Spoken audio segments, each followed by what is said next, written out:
Bueno, muchas gracias, Liliana y el equipo de FAEDO por la oportunidad.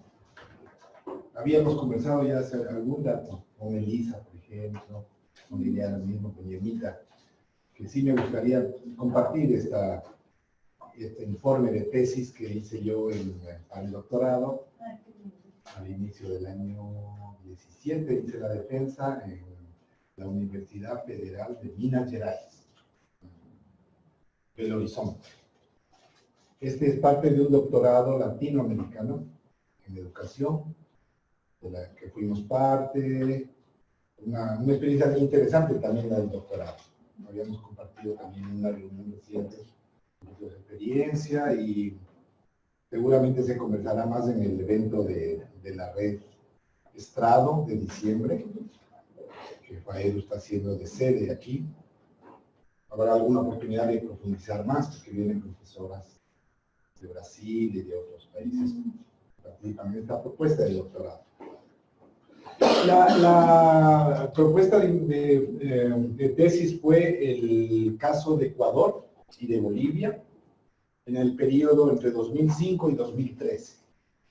Examinar las transformaciones educativas que ocurrieron en el contexto de las transformaciones políticos sociales en estos dos países y en el contexto latinoamericano.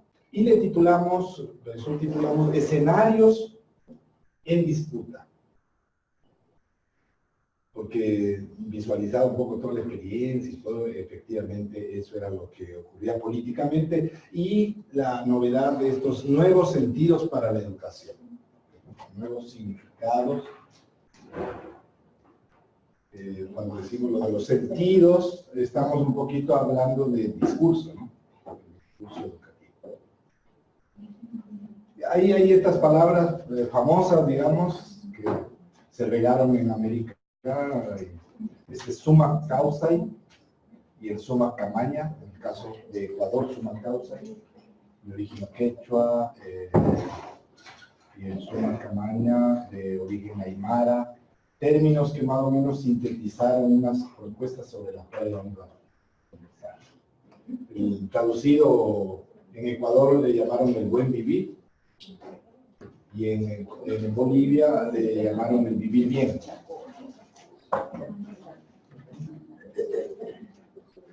Hola, ¿qué tal? El esquema sería así. Rápidamente presentarles la propuesta de investigación, que ese es un tema importante para esta presentación, la investigación. Después una síntesis de los hallazgos y conclusiones. En lo de los hallazgos, les digo que más o menos la tesis estuvo organizada en dos grandes bloques. Un primer bloque más bien de conceptualización, de fundamentación, de análisis discursivo también, de estos temas que acabo de mencionar. Y el bloque segundo serían los casos.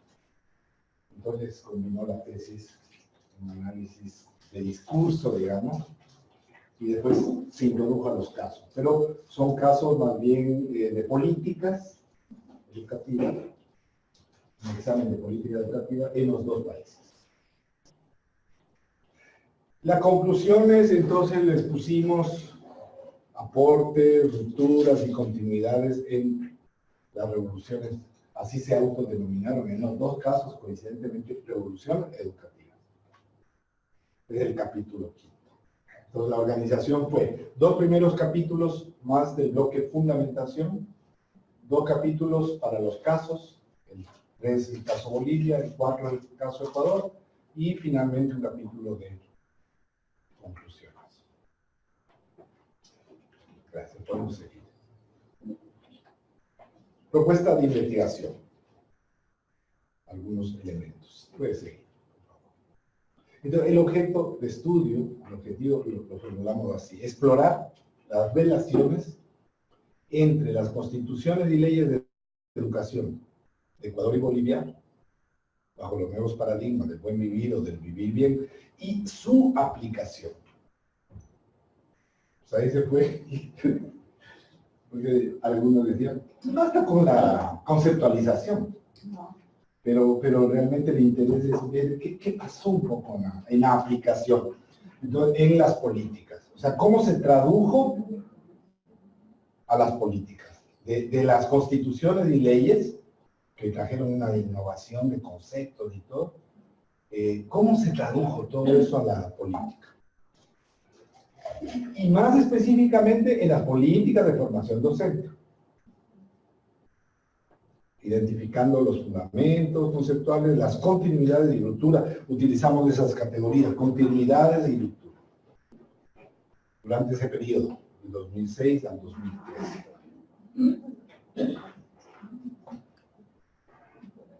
Lo del periodo es bien importante porque ayuda a contextualizar. Sí. O sea, fue más bien un periodo de construcción de las propuestas. Hoy, en este momento, 2018, se habla un poco, bueno, ¿y qué pasó con la evaluación de esas? Bueno, en ese momento todavía no estaban las evaluaciones.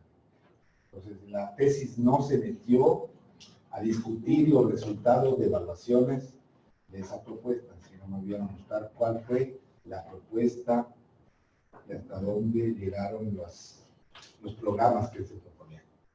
La importancia de la investigación es que se ubiquen unos procesos históricos, lo que sería la primera década y más del siglo XXI, en estos países andinos.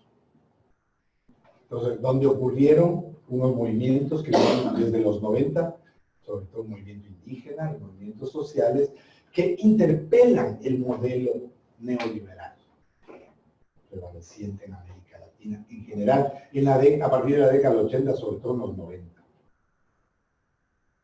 Y esta interpelación se hace desde las raíces culturales de los pueblos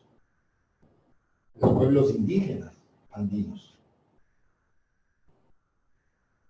Y a la vez se proponen alternativas al famoso tema del desarrollo.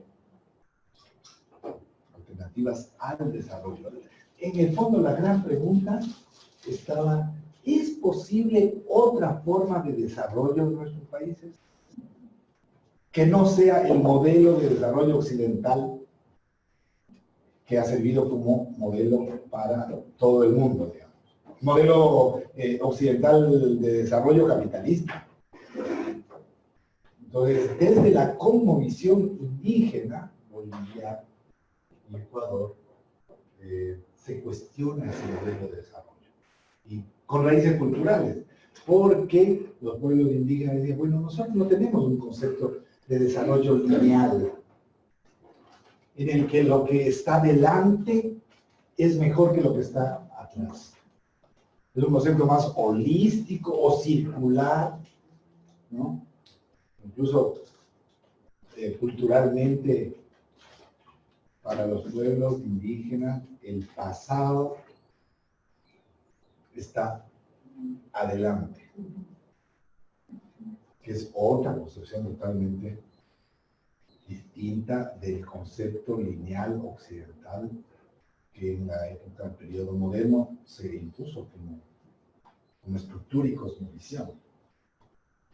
Siempre en la cosmovisión lineal occidental del desarrollo, lo que está adelante es superior a lo que está atrás. Bueno, aquí estamos hablando de otra cosa, de otras concepciones del tiempo, en estas visiones culturales. Entonces, después vamos a ver que el buen vivir, este llamado buen vivir, es otra concepción. No es el desarrollo individual, sino es un desarrollo más bien de convivencia armónica, muy fuerte el concepto de armonía. Armonía con la naturaleza, o sea, con la totalidad de lo existente, y armonía en la convivencia. ¿De dónde viene? Vienen de las matrices culturales andinas, ¿no? De la vida en comunidad, de la vida compartida, de la vida, etcétera. Claro, entra en conflicto, porque me estoy adelantando un poquito. Todo esto trae contraposición a los modelos occidentales. Entonces, en el fondo estamos aquí discutiendo una contraposición, oposición, etcétera, de modelos de vida, de sociedad, de cultura. Yo modelo más lineal, ¿no? Utilitarista sería, ¿no? Desde la matriz moderna. Lo que tienen es que conquistar a la naturaleza y dominarla para el beneficio, etc. Aquí no, aquí hay otros conceptos. La naturaleza es madre, la madre tierra, ¿no? Entonces hay también unas dimensiones sagradas, etc. Bueno, ahí ya, ¿no? Entonces, no es solamente una oposición de modelos económicos, sino son concepciones de vida. La gran pregunta es si eso puede ser viable hoy, en qué medida, puede ser viable en la educación, etc. Ese sería como lo grande. Entonces, la reconceptualización que se realiza en este momento histórico es también un aspecto de importancia. Entonces, el momento histórico mismo es importante. Y la reconceptualización que traen estos pueblos y países también es importante. Esas serían las importancias que tiene el tratar este tema.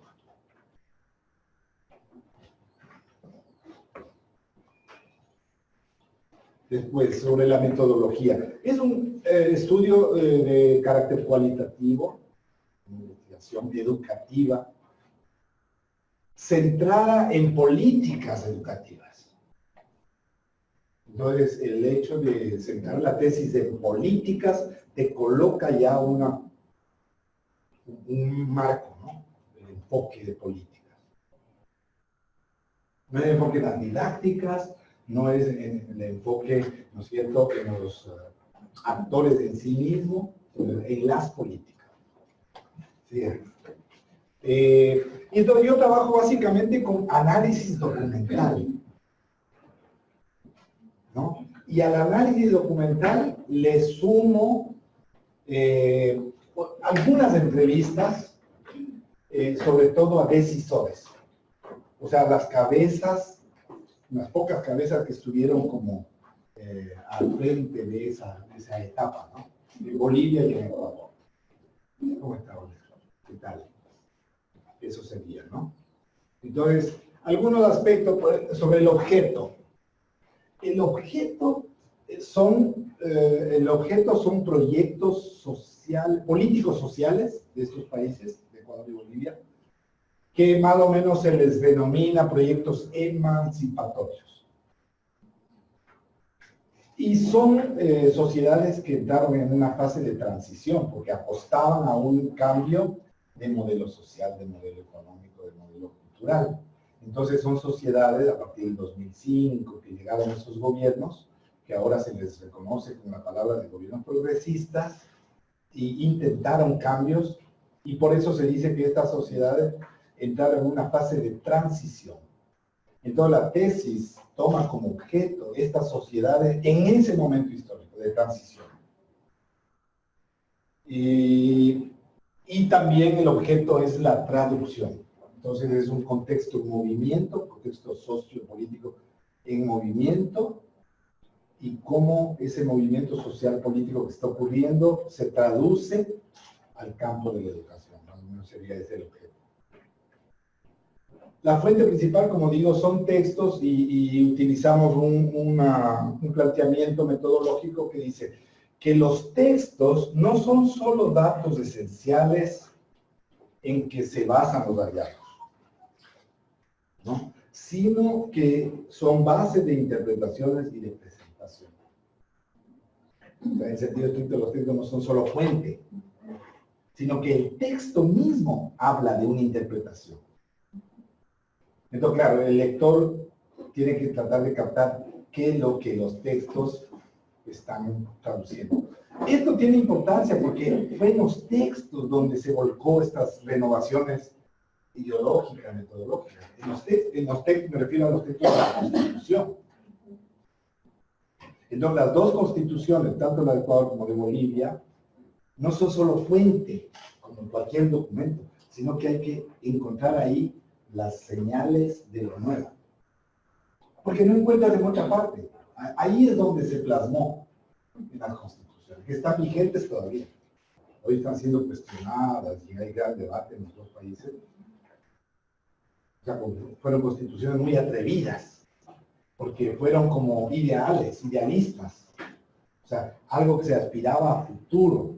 Entonces, en muchas cosas dicen, ¿y eso cómo se puede traducir? Bueno, en el caso de la tesis, ese es el dilema. O sea, le ponen a la educación unas funciones, unos nuevos sentidos a la educación. Y bueno, ¿y cómo lo haces?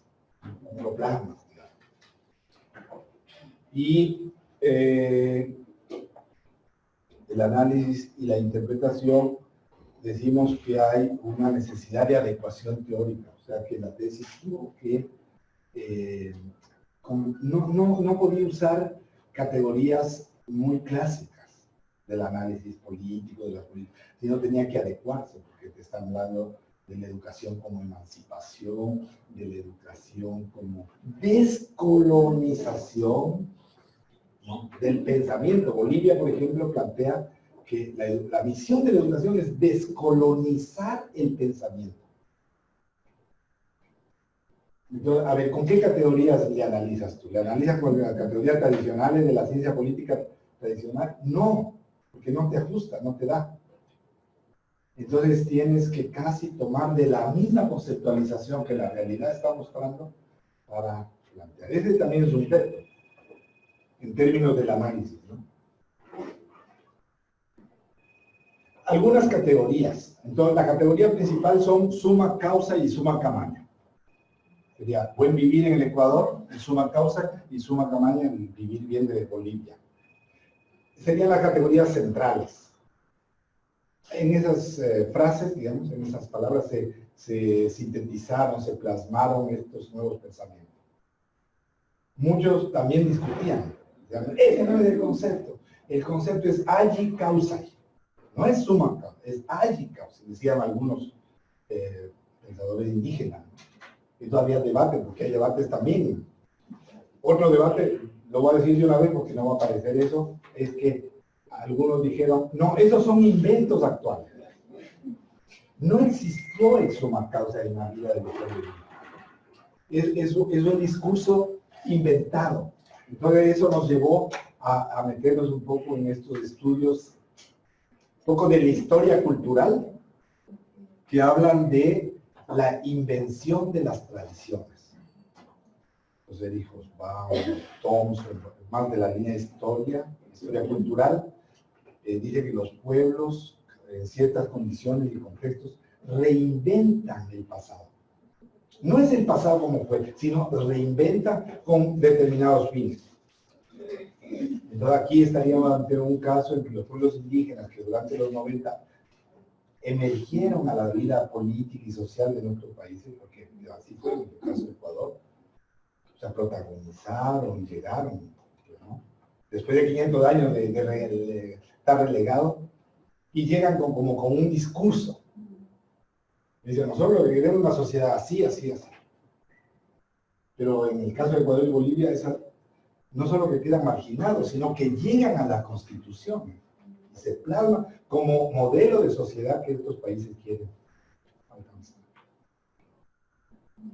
Estados, autores como Sousa, Salen, hablan de la refundación de los estados, porque como se instalaron nuevas constituciones, entonces se refundaron, ¿no? Nuevo nombre a los estados. Por ejemplo, Bolivia le llamó Estado Plurinacional de Bolivia. Así se llama ahora. Ahora también puso un nombre. Entonces se refundaron los estados. Los fines del estado, etcétera. Todo eso está en costo. Este concepto es clave, de colonialidad. Hay digamos, Aníbal Quijano, peruano, uno de los pensadores sociales más importantes contemporáneos de esta corriente, digamos, ¿no? Es el que aportó este pensamiento, digamos. Porque él hablaba mucho de la colonialidad del poder. O sea que América Latina, el tercer mundo, América Latina, África, aparecen al mundo cuando son conquistados por Occidente. Y Occidente es el que les denomina, les nombra, y después, en la modernidad, estos países, nuestras regiones, se convierten en objetos de colonización. Mariátegui, por ejemplo, analiza en los 7 ensayos, desconoce la educación colonial, digamos, que todavía heredamos. Y Quijano retoma ese tema. Entonces, la decolonialidad sería esta propuesta político-cultural de salir de la colonialidad. Por eso le ponen el D. Acompañan a esto unos términos, una propuesta que le llaman Boaventura de Sousa, de portugués, pensador contemporáneo. Habla de las epistemologías del sur, o sea, otras formas de conocer el mundo, la realidad, replanteadas desde el sur, o sea, no desde el occidente moderno. Y también algunos incluso ya le han trabajado un poco el tema pedagogía del sur. Ese sería un tema interesante para conversar más en la facultad, ¿no? O sea, ¿realmente es posible? ¿De dónde vienen? Entonces, educación intercultural, bilingüe, está cercana a estos diálogos, ¿no? De las pedagogías del sur. En el caso de Bolivia y Ecuador, esto sería para la fundamentación, pero para los casos, las categorías son política educativa, descolonización educativa, que viene de Bolivia, diálogo de saberes,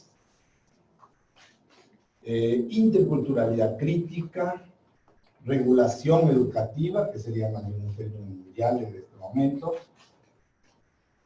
Las agendas internacionales proponen una serie, y los estados regulan la educación, y los dispositivos tecnológicos en el caso de la profesionalización. Acabamos de discutir mucho este tema la semana pasada en Quito, en el evento con María Rivas. No, puesto ahí. Entonces, los docentes reciben muchos dispositivos, ¿no? O sea, la forma de profesionalizar al docente es que el docente se apropie de dispositivos tecnológicos. Esta es una frase que para mí marcó fuertemente en el enfoque, ¿no?, del análisis teórico de Quijano. Dice que la colonialidad del poder hace de América Latina un escenario de desencuentros. Eso me parece que es bien importante.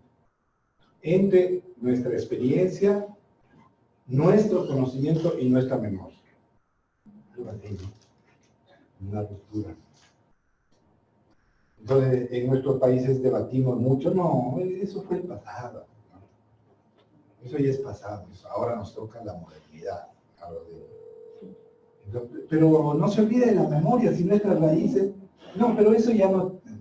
Entonces, es como que somos países que tenemos una dosis de desencuentro entre lo que queremos al futuro, entre lo que realmente estamos viviendo ahora y la memoria.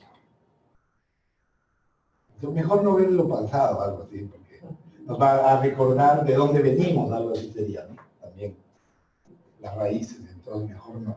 O las raíces las ponemos solo como folclore, o sea, para que adornen los museos, digamos, ¿no? Pero no está viva en la cultura, digamos. Hallazgos, rapidísimo para ir cerrando la...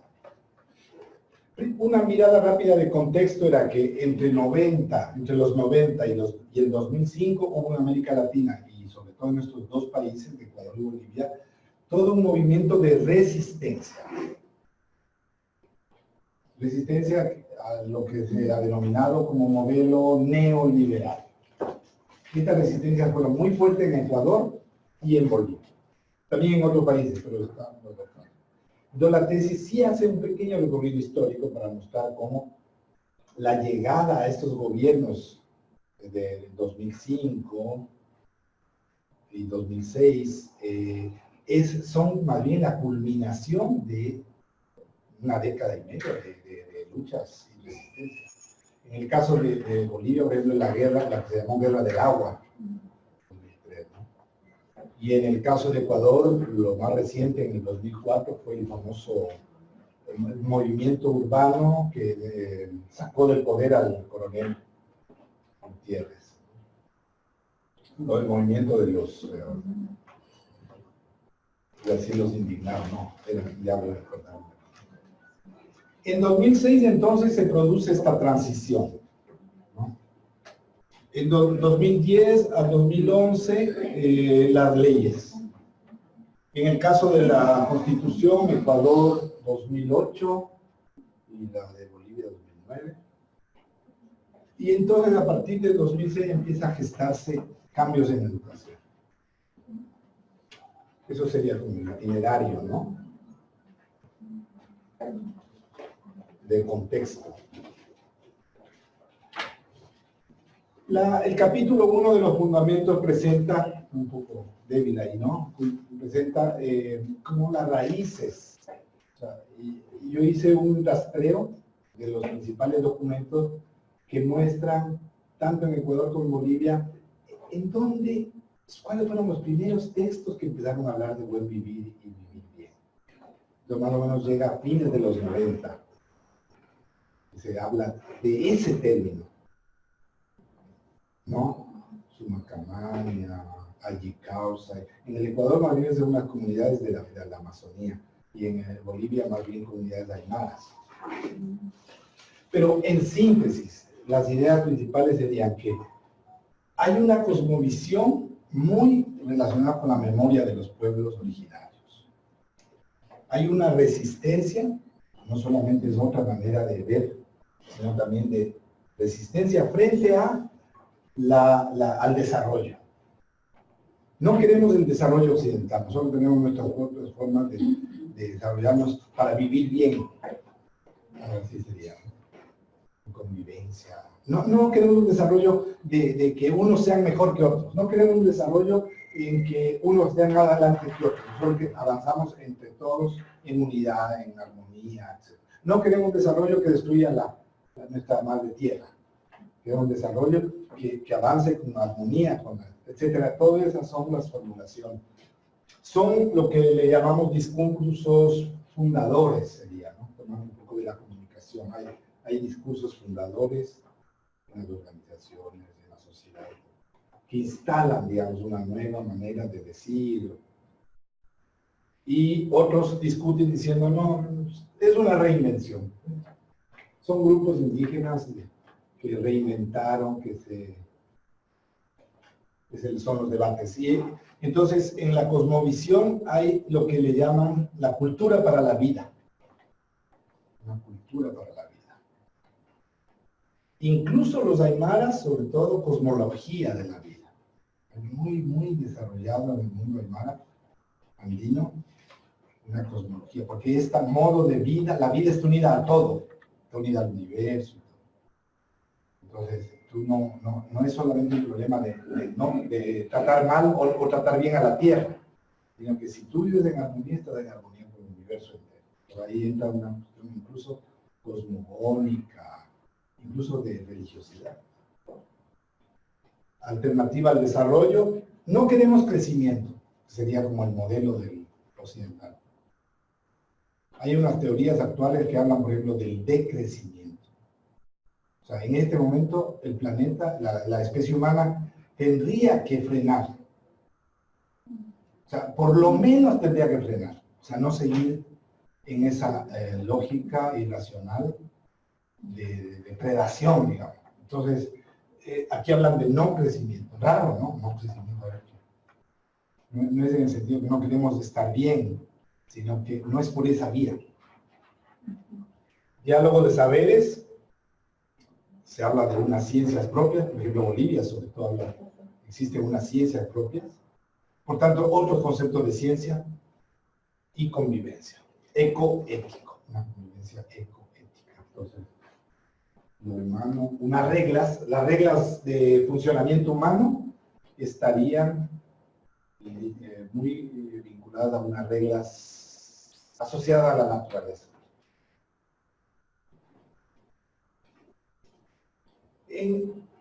Finalmente, la propuesta esta llega a las constituciones. Entonces, aquí decimos que este pensamiento logró posicionarse políticamente. Se plasmó en la Constitución. Entonces, la gran síntesis que es un concepto, estos son conceptos en construcción, no son conceptos terminados, cerrados. Y hay una disputa por la apropiación. O sea, distintos sectores quieren apropiarse del concepto para decir que summa causa significa esto. Entonces, el mayor ejemplo de apropiación es la de los gobiernos. El gobierno de Ecuador, 10 años que estuvo el presidente Correa, el gobierno de Bolivia, que continúa el presidente Morales, los gobiernos se apropian del concepto. Claro, se puede decir que primero las constituciones se apropian del concepto, después los gobiernos se apropian, pero los gobiernos le dan un enfoque. No, ese no es el concepto. Ya le han desfigurado al concepto. Entonces habla mucho de esto, de que ha sido domesticado. Entonces hay un libro que dice la domesticación del buen vivir. Ya no es como originalmente se pensó, sino como los gobiernos le han adornado, digamos. Algunos dicen que el buen vivir después se convirtió en una especie de, como para uso político, ¿no? Interesante, como discurso interesante, pero que en realidad no se está utilizando, ¿no? Bueno, hay un concepto que se llama constitucionalismo transformador, o sea, que han denominado así a estas constituciones nuevas. Hay constituciones que se construyen para legalizar lo que ya está constituido en la sociedad. Y hay constituciones que se escriben para mostrar otro modelo de sociedad que se aspira. Estas serían unas constituciones que más bien son como utopías en muchos puntos. O sea, no está construido lo que dice la Constitución. Es algo que se quiere llegar. Entonces, más bien una constitución que le podríamos llamar una constitución guía. Bueno, algo así, si cabe el nombre, ¿no? Estados plurinacionales, este es otro concepto importantísimo porque los dos estados se autodefinen como plurinacionales. Unos debates, pero gigantescos, porque si es plurinacional, entonces se va a dividir en pedazos de nuestros estados, digamos, nuestras sociedades, si ya llamamos, porque entonces cada nación, que serían los pueblos indígenas, se autodenominan naciones, la nación aymara, la nación quichua, la nación, etc. Entonces, nuestro estado quedaría, pero es una mirada aterradora, porque en el fondo es volver al origen, y nadie quiere ir a él. O sea, en el origen, nuestras sociedades, la conquista les encontró así. Eran naciones, estaban organizadas. Y entonces se instala, digamos, los conquistadores, digamos, España, Occidente, y imponen un Estado sobre las... Entonces, volver a la definición de un Estado plurinacional sería como estar regresando a unas raíces. Entonces, mucho debate, mucho debate.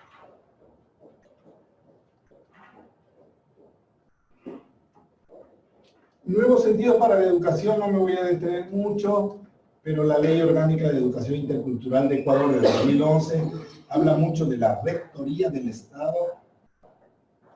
Dice que la educación, o sea, le da a la educación un rol bien importante porque es la condición para el buen vivir. O sea, la educación no sería solamente para dominar unas competencias, sino la educación es la vía para construir esa nueva sociedad. O sea, le asignan, por ese nuevo sentido a la educación, le asignan a la educación un rol impresionante. Derecho, el concepto de derecho es fuerte, en estas dos constituciones, y el de interculturalidad. Estas serían como 4 grandes conceptos que aparecen en Ecuador. En Bolivia aparecen rectoría, igual, del Estado,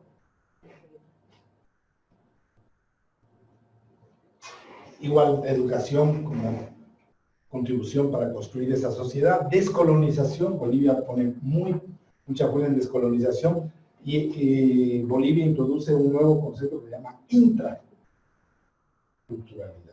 inter. Intra quiere decir que a nivel de los propios pueblos indígenas también hay que trabajar una relación. Y de los pueblos con los otros. Intra e inter. Aspectos comunes, no está muy claro. O sea, entonces la tesis trató de ver qué aspectos comunes se encuentran en los dos casos. Entonces los aspectos comunes serían que hubo una transformación del marco legal, que hubo el énfasis en la rectoría del Estado. La política educativa del Estado tiene un rol rector. Cambios en el sistema educativo, porque los dos países introducen muchos cambios en el sistema. En general son más hacia descentralizar y desconcentrar, ahí hay también un debate. Rescate de la educación pública, entonces se privilegia la educación pública, se le da un rol, porque el Estado es el que vela por el derecho. O sea, es importante la educación pública porque el Estado tiene la responsabilidad de velar por los derechos. Otro aspecto sería la prioridad en el acceso, que viene también del concepto de universalización de los derechos.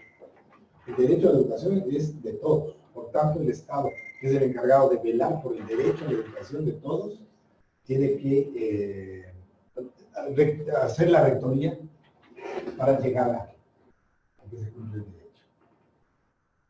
Y la inversión, o sea, son dos estados que aumentaron muy radicalmente la inversión en educación. Que subieron, pero muy significativamente los porcentajes de la educación en términos de comparación al PIB. Bueno, siguiente. Aspectos comunes también, el desarrollo profesional aparece. La semana pasada hablamos muchísimo de eso. En las dos constituciones aparecen varios aspectos sobre el desarrollo profesional de los docentes, la revalorización del docente y el Estado en su rol de conducción de la formación docente. En el caso de Ecuador comparte con las universidades. Vamos a tratar de... Los casos de Bolivia, ahora ya no lo común, sino lo particular. Para mí, digamos, en el análisis, lo más resaltante es que Bolivia logra elaborar una agenda propia. Una agenda loca para muchos, porque no sigue los parámetros de las agencias internacionales contemporáneas, sino que realmente recrea y reescribe lo que consideran que entonces en muchos aspectos, dicen, no, pero eso no es técnico, o sea, ¿cómo se va a lograr? O sea, Bolivia para mí, sintetizando, escribe una agenda propia. Claro, muchos dicen, qué barbaridad, no, ¿cómo van a decir eso? No puede, ya. Es mucho debate, pero está como raíz la autonomía, un discurso político. Le llaman mucho, en el caso de Ecuador, le llamaron la soberanía. Y claro, ¿cuál sería como, en cierta manera, como el enemigo? Enemigo, si cabe el término, las agendas internacionales impuestas por el capital internacional. Que nos pone a nosotros, así tenemos que ir. Las agendas educativas. En este momento de la globalización. Entonces, como un hijo rebelde sería Bolivia. Sigamos, para no... en el caso de Ecuador, siendo yo de Ecuador mismo, a mí, tengo que confesar como investigador, me costó. O sea, lo que más me costó a mí es analizar mi propio país. Porque yo estuve bien cerca en la primera etapa del gobierno, como asesorando las políticas. desde una institución que contribuíamos en varias cosas. Entonces, es el tema del investigador también involucrado, ¿no? Pero que haces una distancia, pero que te pierdes. En realidad te pierdes bastante. Difícil analizar tu propia realidad. Y todo el tiempo ahora que estamos en el tema de la investigación, que todo el tiempo que el docente tiene que estar de una distancia con su propia práctica. Bueno, yo lo viví en mi tesis. Porque todo lo que conoces está impregnado de la acción que tú coparticipaste un poco y de tus posiciones. Eso no me gustó, esa cosa a mí, yo estoy en esa cosa. Entonces está mucho tu experiencia vital está metida en... Pero tampoco lo puedes sacar. Porque en la cualitativa no se trata de sacar, sino se trata de explicitar. Entonces, bueno, eso... Y entonces ahí, para la síntesis para mí es que la agenda de Ecuador no fue una agenda más autónoma, más propia. Ecuador al final adscribió a las agendas internacionales. Y el momento que intentaron en Ecuador poner el enfoque del buen vivir, sería un enfoque cultural, en la educación, no lo hicieron muy pobre. En cambio de Bolivia, parecería, ya visto en más de perspectiva, que muchas cosas fueron bastante discurso ideológico. Y la invitación es cómo eso lo logras hacer. Porque el gran reto en el caso de Bolivia, yo diría en el caso de es la transformación del docente. Pero no se cambia solamente con un nuevo discurso. O sea, que todos los docentes hablen ahora de la descolonización, no es porque por eso que va a cambiar la práctica. Entonces, bueno, todos estos son temas de debate, de reflexión, conclusiones, rápidamente, porque estamos ya demasiado pasados. La gran pregunta es posible traducir ese enfoque del buen vivir a la educación? ¿Es posible? Entonces, la educación es un campo de disputas. O sea, va avanzando una reconfiguración del concepto, de la propuesta educativa, pero las disputas son muy fuertes, porque es un Estado, en este caso los Estados de Bolivia y Ecuador, los que están dirigiendo el cambio.